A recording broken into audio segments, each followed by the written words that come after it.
삶의 현장에서는 어떤 일이 일어나는지 사실 아무도 몰라요.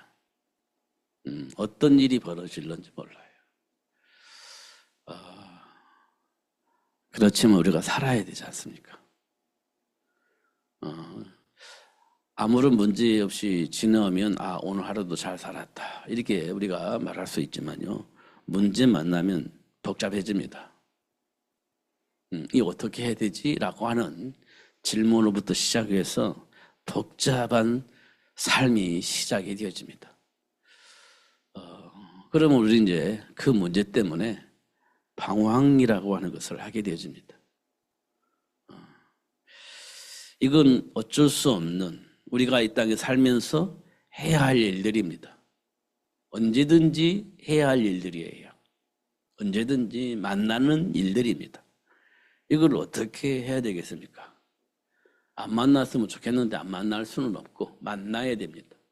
그때 나는 어떻게 그 문제를 보고 해결할 것이냐, 여기에 대한 분명한 답을 가지고 있는 것이 중요합니다.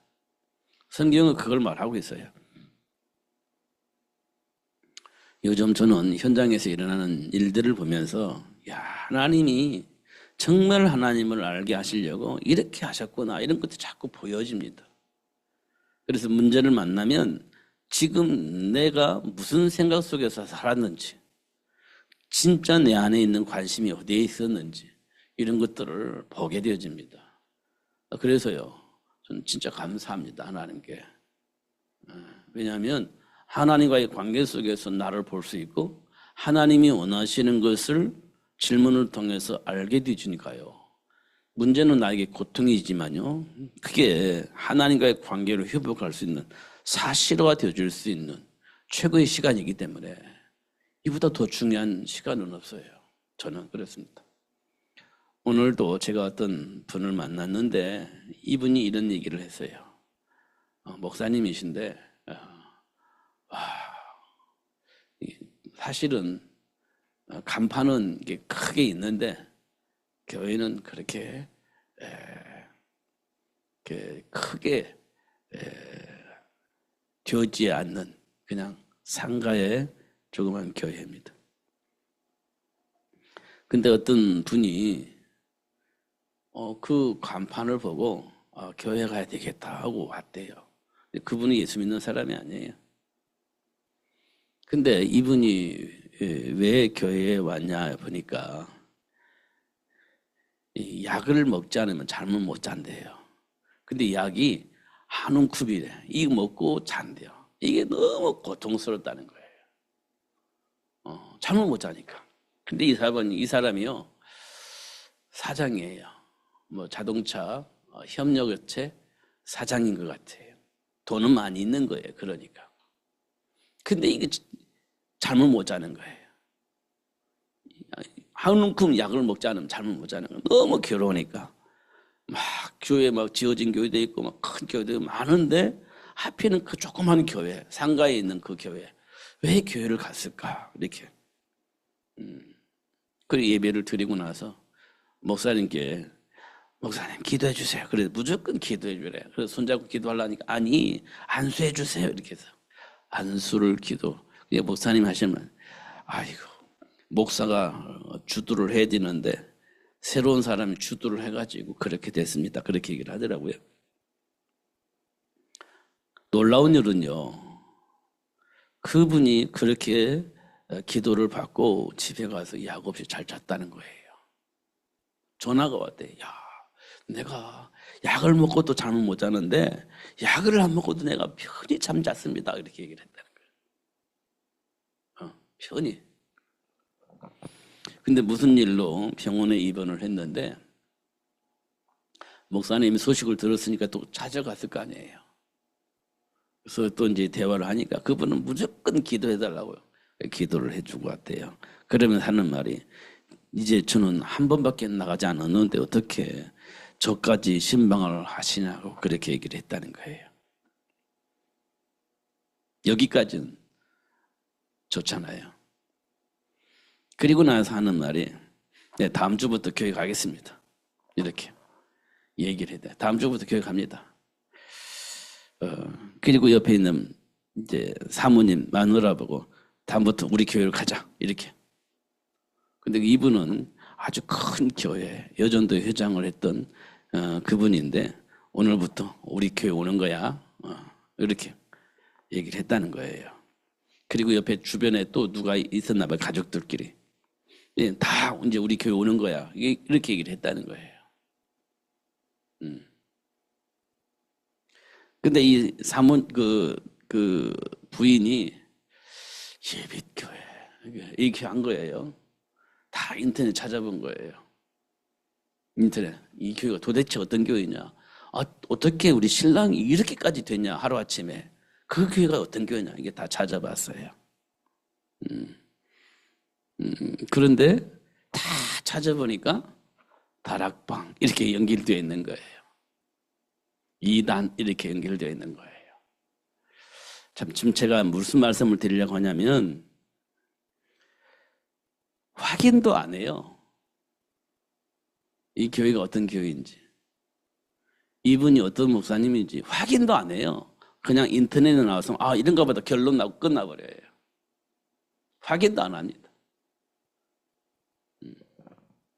그러니까 그 문제가 조금은 심각한 겁니다. 우리에게 많은 정보를 줄 수도 있지만 잘못하면 하나님과 전혀 상관이 없는 그런 선택을 할 수 있는 그런 문이 되어지기도 하는 거예요. 그래서 그분이요 그렇게 말하니까 그래 나는 안 그런 것 같은데 참 좋으신 것 같은데 그런데 이미 그걸 봐버렸어요. 그러니까 힘들죠. 그 얘기를 오늘 하더라고요. 그 얘기를.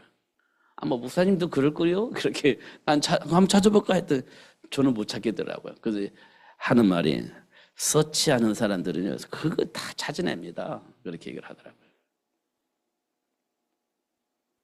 그러면서 그분이 얘기를 했대요. 그 전에 목사님 제가 목사님 교회에 얼마의 헌금을 하겠습니다. 그렇게 얘기를 했대요. 그것도 작은 액수가 아니더라고요. 진짜 큰 액수예요. 헌금하겠습니다. 그러면서 하는 말이 웃으면서 그 돈 또 날라갔습니다. 그렇게 얘기를 했어요.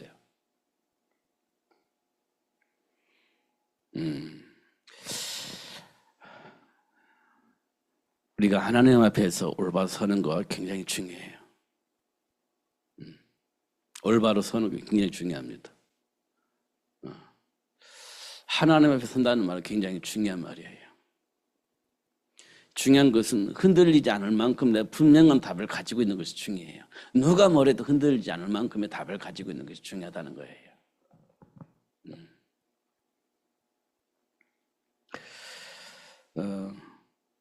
그러니까 우리는 어디에서 나를 봐야 되냐면 누구 소리를 듣고 아는 것이 아니라 하나님의 말씀을 통해서 나를 볼 수 있어야 돼요. 그래야 흔들리지 않아요. 누군가를 통해서 말을 듣고 누군가를 통해서 답을 얻으면요 반대적인 말을 들으면 또 헷갈리는 겁니다. 또 내가 나에게 답을 준 그 사람에게 약점이 있겠어요 없겠어요? 있을 수도 있잖아요. 근데 그걸 가지고 또 우리를 공격해오면 이렇게 하면서 우리가 또 다른 생각을 할 수도 있는 거예요. 흔들리죠. 우리는 하나님이 주신 말씀 속에서 나를 찾는 거예요. 나를 발견하는 겁니다. 그러면요 흔들리지 않습니다. 그 사람이 누구냐? 요셉입니다. 요셉. 흔들리지 않아요. 누가 뭐래도 흔들리지 않습니다. 상황이 바뀌어도 흔들리지 않아요. 환경이 바뀌어도 흔들리지 않아요. 왜냐하면 하나님 앞에서 나를 봤기 때문에 흔들리지 않는 겁니다. 틀림이 없는 거니까. 또 누가 흔들리지 않았냐 보니까 다니엘이 흔들리지 않았어요. 바벨론 왕이요 법을 만들어 놓고 우상 숭배하게 했잖아요. 그렇지 않으면 죽인다 이렇게 돼 있잖아요. 그걸 왕이 허락을 했어. 그걸 뭐 어인이 지켰다 그렇게 얘기를 하잖아요. 그게 이제 법이 완성이 된 거예요. 그런데 다니엘은 여전히 하나님 앞에 기도하고 그 다음에 뭘 안 했어요? 법으로 정해져 있는 우상숭배의 법을 어겨버렸습니다.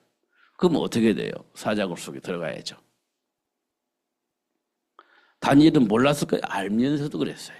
왜 그랬을까요? 하나님과의 관계 속에서 내 인생을 알았기 때문에 그래요. 하나님과의 관계 속에서 내 인생을 알았기 때문에 어이 지킨 줄 알면서도 사자굴 속에 들어간 줄 뻔히 알면서도 선택을 했다 이렇게 말을 하고 있어요. 성경은. 우리는요. 지금 나는요.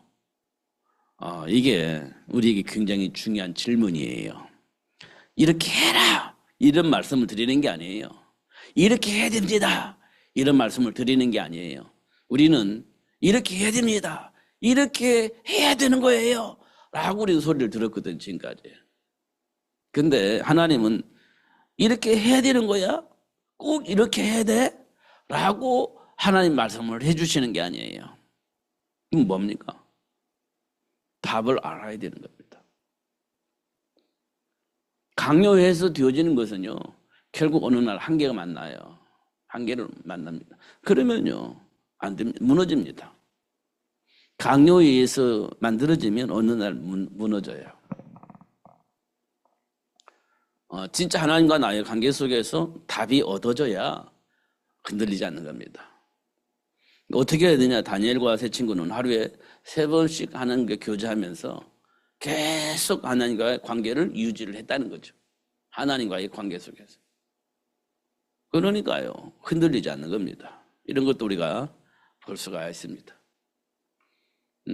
결국 내 생각이 들어가면 흔들려요. 내 안에 있는 동기가 들어가면 또 흔들려요. 나도 모르게 내 안에 있는 상처가 건드려지면 또 흔들려요. 자존심 걸리는 건, 이거 상처 걸린다는 것은 자존심이 걸리는 문제예요. 그러니까 또 흔들리는 겁니다. 잘 확인해 보면 크게 큰 문제로 흔들리는 게 아니에요. 상처가 건드려져서 자존심 상하면 흔들리는 거예요.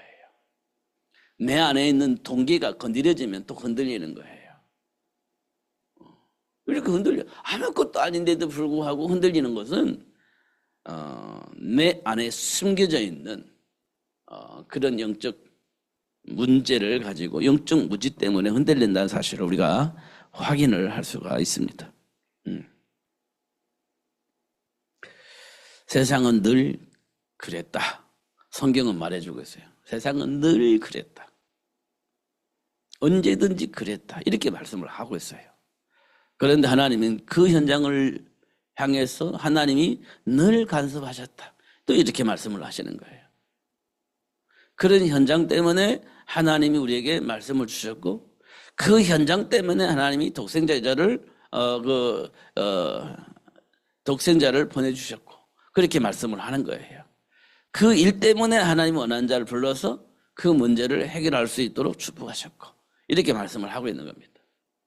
다시 말하면 우리 현장은 늘 저주와 같은 재앙의 문제를 만나게 되어지고 그 문화 속에서 늘 살게 되어졌다. 이렇게 말씀을 하고 있어요. 그럼 지금도 그 환경 속에서 세상이 돌아간다. 이렇게 말씀하고 있는 거예요. 그 속에 저와 여러분이 있고요. 그 영향 속에서 우리가 반응을 하는 것들입니다. 이런 것도 우리가 현장에서 볼 수가 있죠. 그렇게 해놓고서는 오늘 본문에 지극히 높은 곳에서는 하나님께 영광. 이 말은 굉장히 중요한 말이에요. 하나님께 영광 이 말은 하나님이 원하시는 그 일들이 이 땅에서 이루어졌을 때 하나님이 기뻐하신다 이런 얘기예요. 하나님이 계획하셨던 그 일들이 우리 삶 속에 이루어질 때 하나님이 놀랍도록 좋아하신다 이런 말이에요. 하나님께 영광은 우리가 하나님께 영광 이게 되는 것이 아니라 하나님이 원하시는 그 일들이 우리 이 땅에서 이루어지고 있으면 하나님이 너무너무 기뻐하신다는 거예요. 그게 하나님께 영광 이릅니다. 하나님이 뭐 때문에 영광 받으시냐라고 보니까 혼돈하고 공허한 현장 속에서 하나님의 말씀 속에서 그걸 넘어설 수 있는 힘을 공급받는 거예요. 무질서한 그 현장을 질서 있게 만들어가는 삶을 살고 있는 거예요. 그걸 보고 우리는 평화 이렇게 얘기를 합니다. 이간질 당하지 않는 거예요. 하나님의 말씀 속에 있는 거예요. 이때 이제 평화가 우리 현장에 평화가 이제 공존하는 거예요. 근데 이게 깨지면요, 평화가 깨지는 거예요. 내 안에 있는 욕심이 들어가면 평화가 깨져요. 내 안에 있는 동기가 들어가면 평화가 깨져요. 그렇잖아요. 여러분 부부싸움 많이 해보셨잖아요, 그죠? 저는 부부싸움 많이 했습니다. 진짜 많이 했어요. 저는 한 번도 하지 않은 말이 있어요. 저는 한 번도 한 적이 없어요. 저 욕 안 합니다. 저 욕 안 해요. 저는 어릴 때부터 욕 그렇게 안 했어요. 저는 욕을 잘 몰라요, 사실은. 근데 우리 사람은 욕 잘해요. 잘합니다. 막 상상할 수 없는 욕도 막 해요. 욕을 했습니다. 화나니까 뭐 무슨 말을 못합니까? 할 수 있죠. 그리고 가끔가다 우리 사람은 화가 나고 막 세상 말로 뚜껑이 열리면 못 살겠다, 이혼하자, 이런 말도 많이 했습니다. 저한테 많이 했어요. 근데 저는 한 번도 한 얘기가 아니에요. 저는 그런 얘기 한 적도 없어요. 저 욕 한 적이 없어요. 화를 내긴 했지. 너무나 이치 안 맞고 너무나 말도 안 되는 말을 하니까 화를 내긴 했어요. 진짜. 제가 왜 이 말씀을 드리냐면, 하나님 말씀 안에 있으면 그런 일들이 일어나지 않습니다, 사실은. 그러나요, 나도 나름대로의 삶의 기준이 있고 삶의 동기를 살다 보니까 이게 안 맞잖아요. 충돌이 생기잖아요. 그럼 그때 이제 일어나는 거예요. 그때. 제가 이 말씀 드리려고 지금 제가 과거를 끄집어내는 겁니다. 살기가 힘들다 보니까 열심히 살았는데 이게 이제 서로가 안 맞으면 충돌이 생기는 거예요. 그러면서 있는 말 없는 말 꺼내가지고 분쟁을 하는 거죠. 그러나 우리가 하나님 말씀 안에서 깊이 묵상을 하다 보면 그 문제들이 대부분 사라질 거예요. 대부분은. 이런 부분들도 우리가 확인할 수가 있습니다. 평화는요, 하나님 말씀 안에 들어가면 평화가 생겨요. 근데 하나님 말씀 밖에 나가버리면 평화가 깨진다는 거예요. 왜냐? 삶의 현장에서 살아남으려면 나름대로 최선을 가지고 최선을 다하며 살잖아요. 그 안에 뭐가 있어요? 동기가 들어가 있는 거예요. 나를 위한 동기, 삶을 위한 동기. 이게 선한 동기이기도 하고요. 그렇게 살 수밖에 없으니까 그렇게 살아야 되는 거잖아요. 근데 그게 옳지만 하나님의 말씀을 벗어나면서 오는 것이 평화가 깨지는 거예요. 지금 제가 굉장히 어려운 말을 하는데 여러분 이해를 하셔야 됩니다. 이 부분이. 예수 믿는 사람 이게 이해가 되어야 돼요. 안 된다 할지라도 이 부분 이해가 되어져야 되는 거예요. 안 된다 할지라도. 제가 오늘 권재인 집사님이 막 올라오길래 어쩐 일이에요? 예배하러 왔어요. 그렇게 얘기를 해요. 그래서 제가요 마음이 좀 이상해졌어요. 남자가 온 적이 별로 없는데 와가지고 저도 모르게 이렇게 생각이 들더라고요. 그렇구나. 그래요. 제가 오늘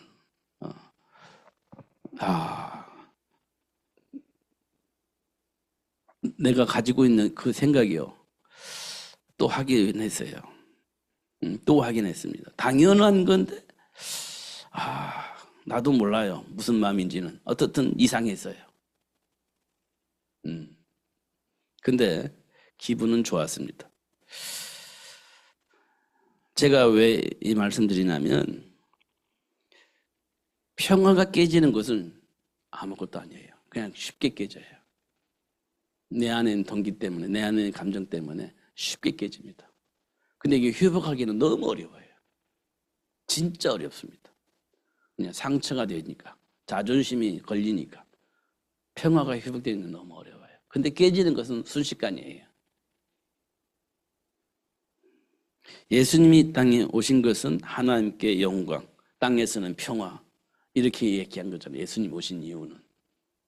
이걸 깊이 묵상을 한 주간 했으면 좋겠다. 예수님이 오므로써 하나님께 영광이고 땅에서는 평화, 이렇게 얘기를 했는데, 예수 한 분이 이 땅에 오심으로 인해서 이게 두 개가 딱 한꺼번에 다 해결돼 버린 거예요. 이 부분을 우리가 깊이 묵상을 하면 참 좋겠다, 이런 생각이 되어집니다.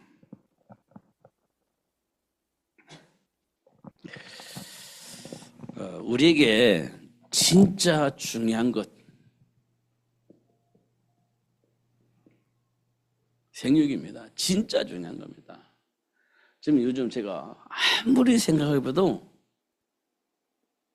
이게 진짜 중요하다. 이게 왜곡되면 어떤 일이 벌어지냐? 왜곡되면 이 땅이 저주에 빠집니다. 이 생육이 왜곡되면 이 땅이 저주에 빠져요. 우리 삶의 현장이 저주 현장이 되어버려요. 이게 생육이 복이 왜곡되면 그래요. 저의 친구들은, 가족들이, 형제들이 6명, 7명, 8명, 5명 이렇게 있습니다. 형제들이 대부분은 우리 친구들의 형제들은 대부분은 5, 6, 7, 우리도 7이니까 형제가 이래야 됩니다. 그런데 제가 이렇게 군대 가고 이렇게 훈련 받을 때, 예비군 훈련 받을 때 꼭 보건소에서 와요. 보건소에서 훈련 빼줄 테니까 수술하러 가자, 이렇게. 훈련 빼줄 테니까 수술하러 가자, 공짜로 해줄게, 이렇게 한 거예요. 그러니까 훈련 받기 싫은 사람들, 그런 사람들은요, 예, 손 들고 가서 이제 수술을 하는 거예요. 그러면서 하는 말이, 지금 이 지구가 10,000원이 됐다. 그러니까 이 지구가 망한다. 계속 이렇게 하더니 지구가 망하니까 이제 그만 낳자, 이렇게 된 거예요. 예, 둘만 낳자, 이렇게 얘기를 했습니다. 둘만 낳자. 그러다 어느 날 안 되니까 둘도 많다, 하나만 낳자, 이렇게 된 거예요. 그러니까 어떻게 해요? 아이들이요, 귀하잖아요. 다치면 안 돼, 너가 우리 인생의 최고의 전부야 라면서 이게 키우기 시작한 거예요. 그게요, 왜곡된 겁니다. 우리 자녀들을 왜곡시킨 거예요. 네가 최고야, 너는 우리 집안의 보배야, 너 없으면 안 돼, 오기야, 이렇게 막 키운 거예요. 누구 중심으로? 자녀 중심으로. 이게 왜곡된 거예요. 그러니까 우리 삶 현장이 저주와 같은 재앙 현장으로 바뀌어버리는 겁니다. 누구 중심이에요? 애기들 중심이에요. 누구 말도 안 들어요. 자기 중심적으로 사는 겁니다. 이렇게 되는 거예요. 이걸 돌이킬 수 있냐? 못 돌이켜요. 이제는 못 돌이켜집니다. 지금 우리 때에 훈련받은 사람들이 낳은 아이들이 누구냐면 지금 30대 이 정도 될 거예요. 그들이 이제 세상을 지배하고자 하잖아요. 근데 그들이요, 자기중심적으로 모든 걸 생각하고 세상을 보는 거예요. 그러니까 세상이요, 이제 서로 대화가 안 돼요. 소통이 안 되는 겁니다.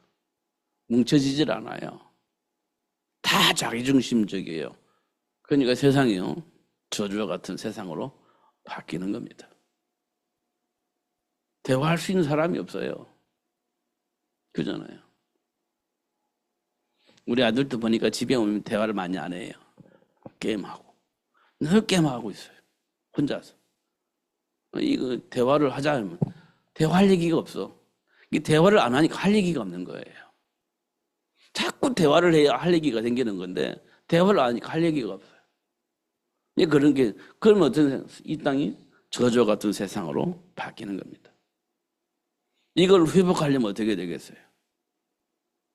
회복하려면 쉽지 않죠. 진짜 쉽지 않은 거예요. 그래서 하나님께서 하신 일이 뭡니까? 노아에게 방주를 만들게 하고 어떻게 해요? 심판하는 겁니다. 노아에게 방주를 만들게 하고 심판을 해요. 왜? 해결이 안 되니까 심판을 해버리는 겁니다. 그리고 노아만 남겨놓은 거예요. 노아를 통해서 어떻게 해요? 다시 시작하는 겁니다. 노아를 통해 다시 시작하는 거예요. 이렇게. 이 노아 때만 그런 게 그런가 했는데 보니까요. 놀라운 것은 아브라함 때도 다 흩어버리고 하나님께서 아브라함 불러가지고 복의 근원이 되어지게 하십니다. 다시 시작하는 거예요. 다시 시작하는 겁니다. 다시 시작하는 거예요. 이스라엘 백성들이 노예가 됐잖아요. 400년 동안 노예가 됐으니까 노예 체질 우리가 옛날에 많이 들었잖아요. 노예 체질. 생각이 안 돌아서는 겁니다. 이 체질됐다는 말은 돌아서지 않는다는 거예요. 그 속에서 그냥 그렇게 사는 거예요. 생각이 바뀌지 않아요. 각인되어 버렸기 때문에 400년 동안 노예 생활을 했으니까. 그리고 나서는 요게벳을 벌어서 모세를 다시 태어나게 하는 겁니다. 다시 시작하는 거예요. 하나님 주신 말씀 안에서 다시 시작하는 거예요. 누구를 통해서? 모세를 통해서. 다시 시작하는 겁니다. 성경은 그렇게 기록되어 있어요. 그리고 예수님 당시에 마가복음에 보니까 뭐라고 되어 있어요? 하나님께서 원한 자를 불러서 하나님과 함께하는 비밀, 전도의 비밀, 귀신을 내줄 수 있는 권세, 이 모든 것들을 알게 하셔서 어떻게 해요? 다시 시작하는 겁니다. 하나님 원하시는 그 일을 다시 시작하는 거예요. 하나님은 지금 우리에게 뭘 말씀하시냐면 다시 시작하라는 거예요. 다시. 하나님 주신 말씀을 통해서 힘을 얻고 담을 얻고 이제는 과거에 묶이지 않고 다시 하나님의 배경 속에서 시작하라 이런 겁니다. 그게 뭡니까? 생육의 복이에요. 그게 생육의 복입니다. 내 안에 있는 동기를 채우는 게 아니에요. 내 안에 있는 욕심을 채우는 게 아니에요. 내가 원하는 그런 삶을 추구하게 만드는 게 아니에요. 하나님과의 관계 속에서 다시 시작하는 겁니다. 이 부분이 우리에게 굉장히 중요해요. 그러면 이 비밀을 가지고 다시 시작한다 그러면요. 하나님이 기뻐하시고 땅에서는 평화가 회복되어지고 그런 일들이 일어나게 되어질 겁니다.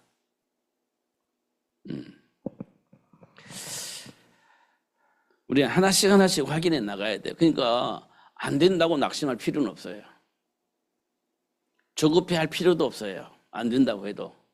왜냐하면 하나님이 시간표가 되면 되어지게 돼 있는 거거든요. 그게. 하나님 시간표가 되면 되어지게 돼 있습니다. 처음에 요게벳이 모세를 준비했을 때는요. 금방 뭔가 될 줄 알았어요. 잘 훈련시켜서 왕궁으로 보냈잖아요. 뭔가 금방 될 줄 알았어요. 왕궁에서 훈련받으면서 훌륭하게 자랐잖아요. 모세가요. 금방 뭐가 될 줄 알았어요. 그런데 어느 날 소리소문 없이 도망가 버렸어요. 쫓겨나 버렸어요. 소리소문 없이 쫓겨나 버렸어요. 그때 나이 40입니다. 뭔가 할 만한데 쫓겨나 버렸어요. 뭔가 할 만한데 도망가 버렸어요. 그렇잖아. 할 만한 나이인데 없어져 버렸단 말이에요. 그럼 낙심이 될 수 있잖아요. 하나님 분명히 출애굽을 위해서 아기를 낳게 했고 그렇게 준비됐는데 왜 도망갔을까? 왜 없어졌을까? 이렇게 생각을 했을 겁니다. 낙심했을 거예요. 눈에 안 보이니까. 그런데요. 80년이 지난 이후에 덜커덕 모세가 나타난 거예요.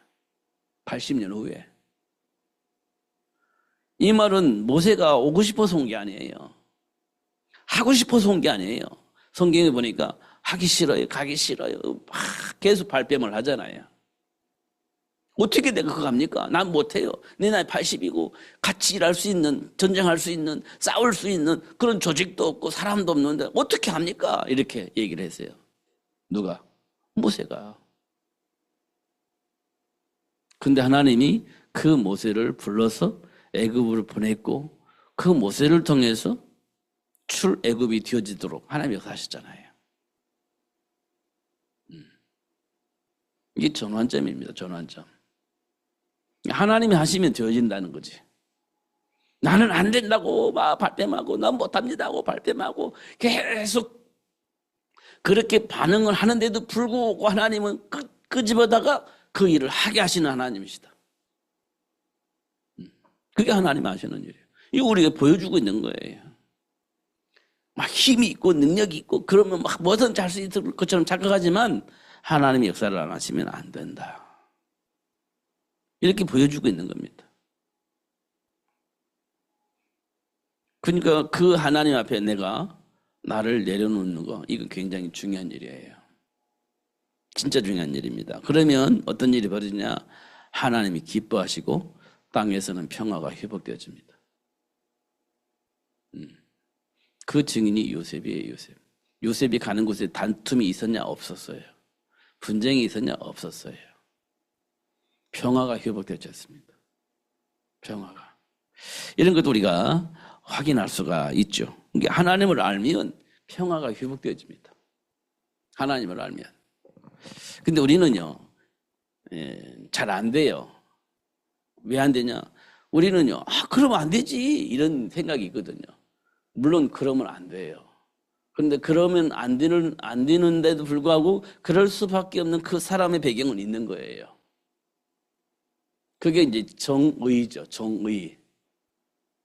세례 요한이 했을 때 이 독사의 자식들아 누가 너 보고 구원받으라고 했느냐 막 이렇게 얘기를 했잖아요. 정의입니다. 그게. 나쁜 놈들 네가 구원받으면 안 되지. 이게 세례 요한의 메시지입니다. 너 같은 놈이 구원받으면 되겠어? 나쁜 놈. 이렇게 한 거예요. 세례 요한이 한 거예요. 그래서 세례 요한을 정의 사도 이렇게 표현을 하는 겁니다. 우리도 정의가 있습니다. 그러니까 좀 이상한 사람 보면 그러면 되겠냐? 안 되지. 우리가 표현하잖아요. 그런데 잘 확인해 보면 그 사람은 그럴 수밖에 없는 배경이 있는 거예요. 그게 이해가 되어져야 됩니다. 하나님 자녀가 그걸 이해할 수 있어야 돼요. 그래야 평화가 회복되어져요. 그렇지 않으면 평화가 깨집니다. 그 정의만 가지고는 세상이 행복해질 수가 없어요. 깨집니다. 평화가 깨져버립니다. 이런 거 우리가 확인할 수 있죠. 예수님께서 만약에 그 힘과 능력을 가지고 바리새인들을 막 다쳐보시고 예루살렘을 다쳐보시고 그럼 되겠어 하면서 다쳐보시고 그럼 평화 깨져요. 우리는 속 시원할 수 있어요. 막 원수들 다 물리쳐주고 막 다 박살내주고 그러니까 우리는 속 시원할 수 있습니다. 근데 평화가 깨져요. 평화 깨집니다. 예수님께서 오셔서 하신 것은 평화 회복이거든요. 그 사람 배후를 인정하고 수용해 준 거예요. 예수 안에 준비된 복을 알게 하시고 그 복을 리스트를 하신 거예요. 그게 평화예요. 이런 것도 우리가 확인하는 겁니다. 그러면 이제 무슨 일이 벌어지냐? 이 생육의 복이 세상을 바꾸는 거예요. 저는 요즘 이 생각을 너무 많이 합니다. 지금 우리나라가 굉장히 복잡하잖아요. 우리나라가 복잡합니다. 정치적으로도 복잡하고 경제적으로도 복잡하고 굉장히 복잡하게 흘러간다 이렇게 보여집니다. 왜냐하면 옳다라고 인정을 하는 사람이 있고 안 된다라고 하는 사람이 있어요. 두 사람이 이렇게 싸우고 있잖아요. 지금 맞다라고 하는 사람과 틀리다고 하는 사람과 싸우고 있잖아요. 그 복잡한 거예요. 또 그 속에서 나름대로 살아보려고 바둥치는 경제인과 포기한 경제인이 있단 말이에요. 포기하는. 둘이가 또 충돌하는 거예요. 그럼요, 이 세상이 얼마나 어렵겠습니까? 경제적으로. 위기가 오는 거죠. 이런 상황 속에서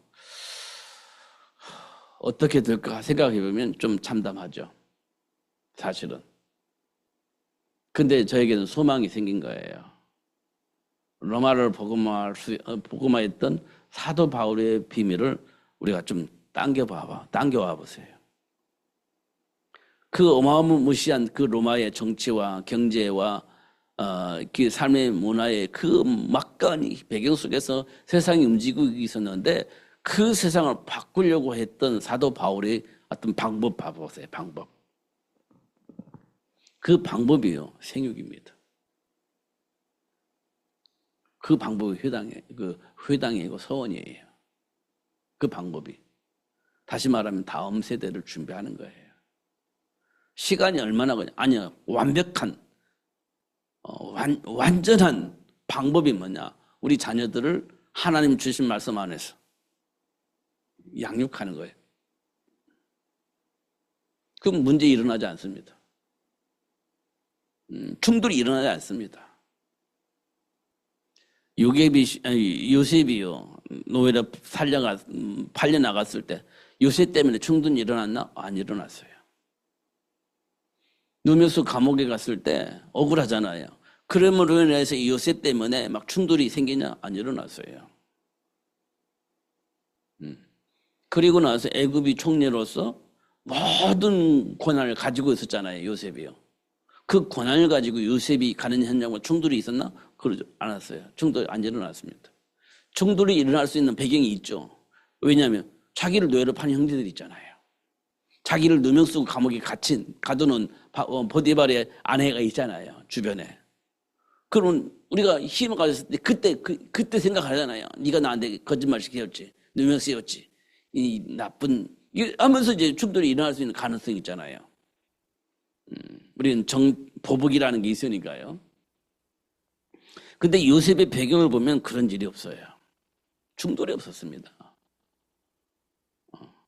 그잖아요. 그러니까 우리가 하나님 앞에서 보면 그렇게 돼요. 그게 평화입니다. 평화. 이런 부분도 우리가 실제 확인하는 겁니다. 이렇게 되어지면 이제 세상은 바뀌어요. 이거를 누가 알았냐? 바울이 알게 된 거예요. 바울이. 그래서 이 로마를 바꿀 수 있는 방법, 다음 세대를 준비하는 거예요. 그게 회당운동이에요. 그런 제자를 만들어내는 겁니다. 그게 서원운동이에요. 그러니까 그게 어떻게 들는지 몰라. 250년 걸렸어요. 이거는 확신이 없으면 안 되는 거예요. 확신이 없으면. 조급하면 안 되는 거예요. 이 방법이 가장 정확한 방법이다. 하나님의 방법이다. 이렇게 하고 준비한 거예요. 이게 250년 걸린 겁니다. 지금 우리가 이거 해야 되는 거예요. 그게 생육의 복입니다. 근데 내 안에 있는 동기, 내 인생을 두고 생각하면 이거 안 돼요. 그러면 이 세상은요, 회복 불가능합니다. 회복 불가능해요. 그럼 우리 이거 해야 되거든, 이거 진짜로. 그래야 세계가 복음화됐죠. 이것 때문에 하나님께서 우리에게 생육의 복을 주신 겁니다. 근데 우리는 우리가 원하는 세상을 만들자고 좀 꿈꾸고 있는 거잖아요. 그러니까 안 되는 겁니다. 이런 것도 우리가 꼭 확인을 해야 됩니다. 저는 이게 중요해요. 진짜 중요한 겁니다. 한 사람이 시작된다면요, 정말 세상은 바뀝니다. 아이고, 우리가 한 사람 된다고 해서 되겠어요? 그 한 사람이 되어져야 또 다른 사람이 되어지는 거예요. 내가 안 되면 다른 사람도 안 되어집니다. 그럼 망하는 거예요. 내가 됨으로 다른 사람도 돼요. 왜냐? 내가 됨으로 다른 사람이 나를 통해서 영향받거든요. 내가 안 되면 영향 줄 수 있는 사람 하나도 없어요. 내가 되어야 영향을 줄 수 있는 거예요. 그잖아요. 누군가는 없어요. 내가 그 일의 중심에 있어요. 내가 되어지면 그 되어진 것으로 인해서 다른 사람이 영향받는 거예요. 내가 안 되어지면 영향을 받을 사람이 없어요. 영향을 줄 수 있는 존재가 없어요. 망하는 겁니다. 저와 여러분이 그만큼 중요한 사람이에요. 그러니까. 그건 중요한 겁니다. 예수를 모르면 그게 가능하지 않아요. 예수를 안다는 말은 그러면 그 중요한 겁니다. 우리가 하나씩 확인을 해 나가야 됩니다. 진짜로는. 상상해서 하면 안 돼요. 상상해서 하면. 성경을 보면서 사실을 확인해야 돼요. 신비주의 빠지면 안 돼. 그래서 율법주의 빠지면 안 돼. 예수님이 이 땅에 왜 오셨는지 그 이유를 아는 것이 중요합니다. 그게 시작점이에요. 꼭 그렇게 하셔서 진짜 세상을 살릴 수 있는 가문의 복을 여러분들이 받으시기를 바랍니다. 지금은 문제 있는 것처럼 보이지만 그 문제는요, 발판입니다. 진짜 복을 알 수 있는 발판. 하나님 주신 축복을 누릴 수 있는 발판이에요. 전혀 여러분 문제가 아니에요. 진짜로. 저주와 같은 재앙이 아니에요. 진짜로는. 왜냐하면 그것 때문에 그거로 인하여서 하나님을 알고 내게 주어진 복을 발견하여서 그 복을 누리게 하시는 하나의 방법입니다. 우린 저주라고 생각하고 실패한 자로 보고 낙심하고 좌절하고 그렇게 살게 되어지는데 그걸 그냥 속는 겁니다. 축복의 발판입니다. 하나님 준비한 복을 누릴 수 있게 하시려는 하나님의 계획입니다. 분명히 그래요. 확인하시고 낙심하고 좌절하고 오해를 푸시고 하나님 준비한 복을 누리면서 승리하시는 여러분 되시기를 예수님의 이름으로 축복합니다. 기도하겠습니다. 살아계신 하나님 아버지 감사합니다. 오늘도 최고의 복된 축복의 시간을 주셔서 감사합니다. 하나님과의 관계 속에서 내게 주어진 복을 확인할 수 있는 축복을 허락하여 주옵소서. 어떤 환경 속에서도 이미 내 안에 체질되어져 있는 것들이 생각을 하게 만들고 그걸로 인해서 판단하고 결정을 하게 만들 것이지만 이제 하나님이 주신 말씀을 통해서 분별하고 선택하는 삶이 될 수 있도록 축복해 주옵소서. 하나님이 원하는 그 일에 우리 생각이 들어가게 하시고 삶이 들어가게 하여 주시고 그 속에서 모든 것을 분별하고 선택할 수 있는 삶이 될 수 있도록 축복해 주옵소서. 가는 현장마다 사단의 왜곡이 사라지게 하시고 진리의 말씀이 현장에 떨어져서 30배, 60배, 100배의 결실을 맺는 일들이 일어날 수 있도록 축복해 주옵소서. 예수님 이름으로 기도하옵나이다. 아멘.